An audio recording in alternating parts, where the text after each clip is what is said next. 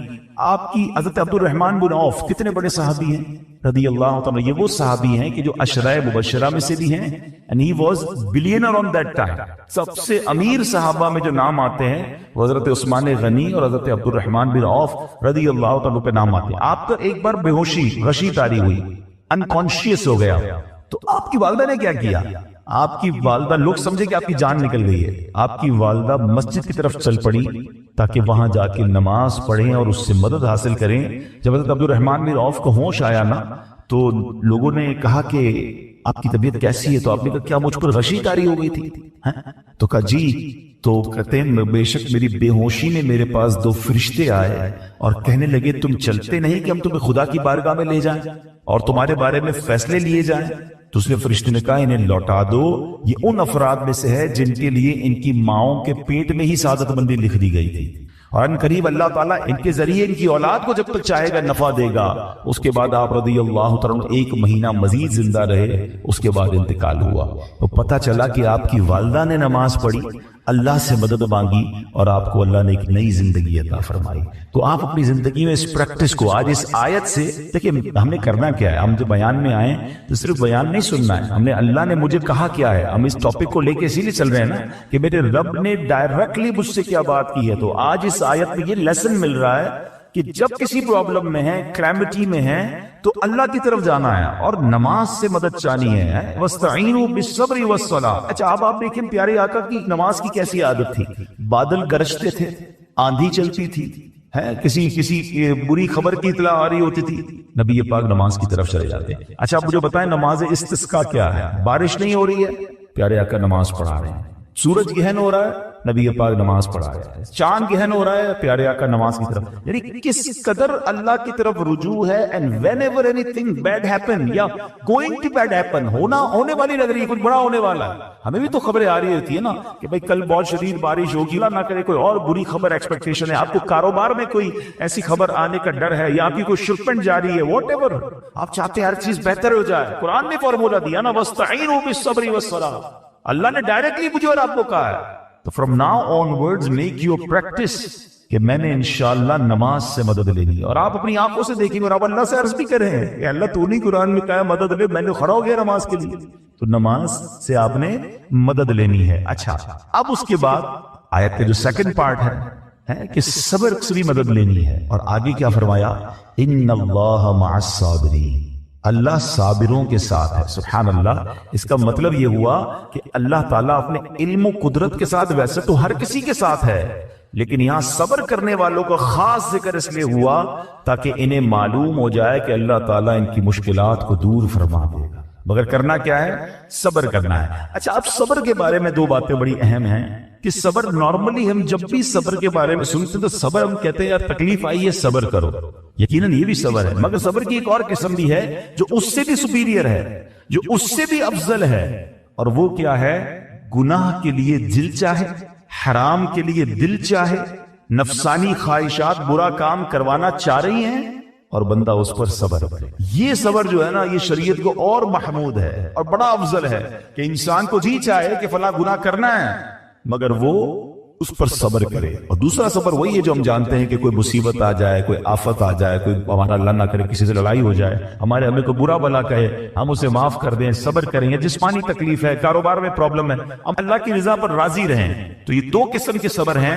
اور جب کوئی بندہ صبر کرتا ہے نا تو قرآن و حدیث اور بزرگان دین کے اقوال سے میں اب آپ اس کے 10 فائدے بتانا چاہتا ہوں. میں کہتا جاؤں گا, آپ اللہ کے ذکر کی نیت سے سبحان اللہ بھی کہتے رہیں, جنت میں درخت بھی لگاتے رہیں. ٹھیک ہے.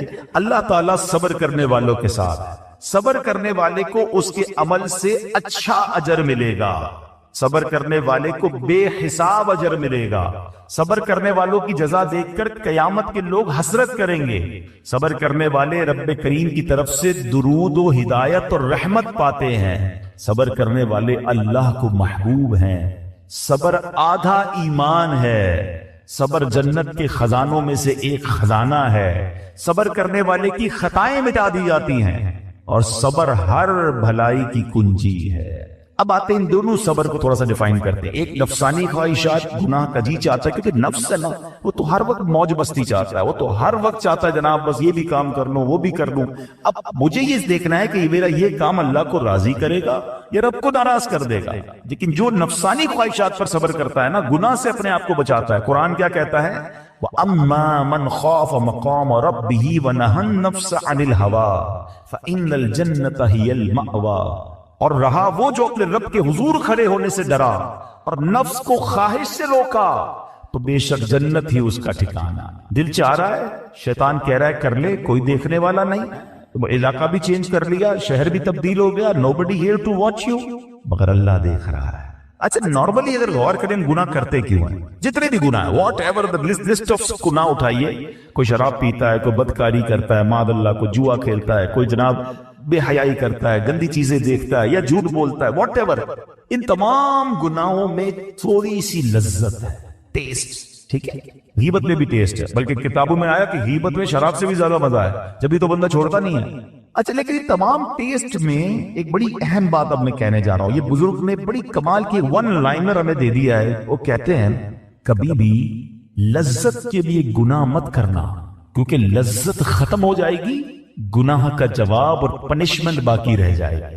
اب آپ اس فارمولے کو سامنے رکھیں کہ جب بھی ہم گناہ کرتے ہیں فیو منٹس یا فیو آورز کی ایک انجوائمنٹ ہے، آفٹر دیٹ انجوائمنٹ ختم، مگر اس کا جواب باقی ہے، عذاب باقی ہے، اللہ نہ کرے اللہ ناراض ہوا تو پنشمنٹ باقی ہے. تو کیا فرمایا؟ انجوائمنٹ کے لیے گناہ مت کرنا، انجوائمنٹ ختم ہو جائے گی، عذاب باقی رہ جائے گا.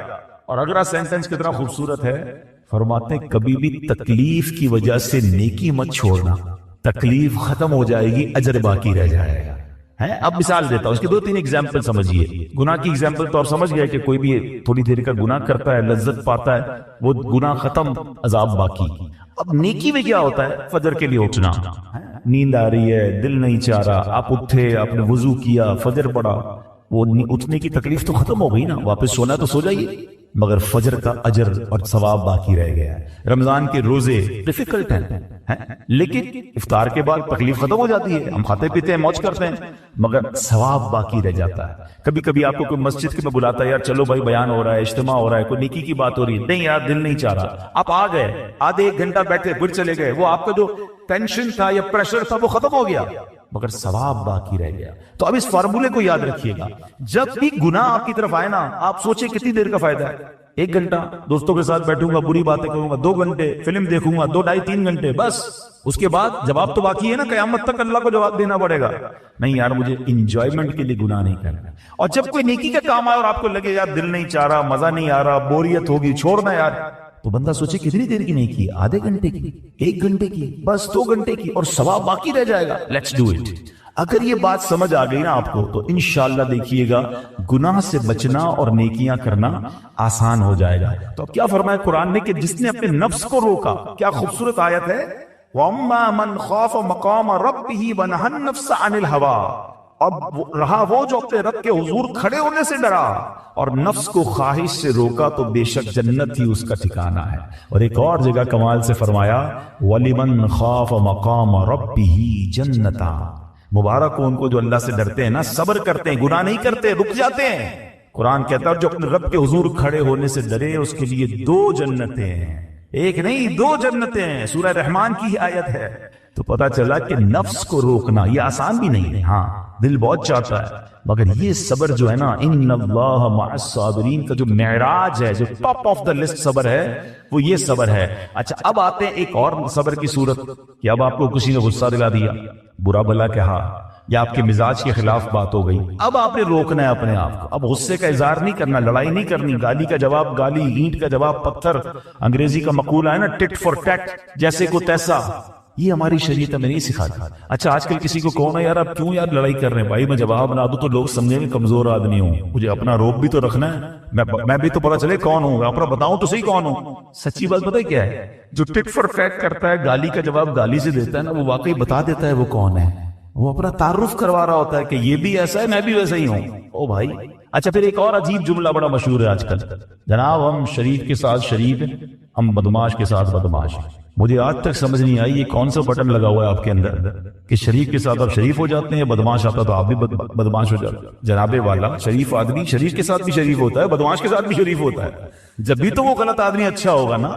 نبی پاک علیہ الصلوۃ والسلام نے گالیاں سن کر دعائیں دی ہیں، پتھر برسانے والوں کو بھی دعائیں دی ہیں، مگر ہم تو تیار ہی رہتے ہیں یار میں بتاؤں گا اس کو میں کون ہوں، ایک گالی دی ہے میں اب اس کے ساتھ پشتوں کو گالیاں دوں گا۔ تو پھر آپ بھی ویسے ہی ہو گئے نا جناب۔ حدیث پاک کیا ہے؟ ہو از مور اسٹرانگر، ہو از مور پاورفل۔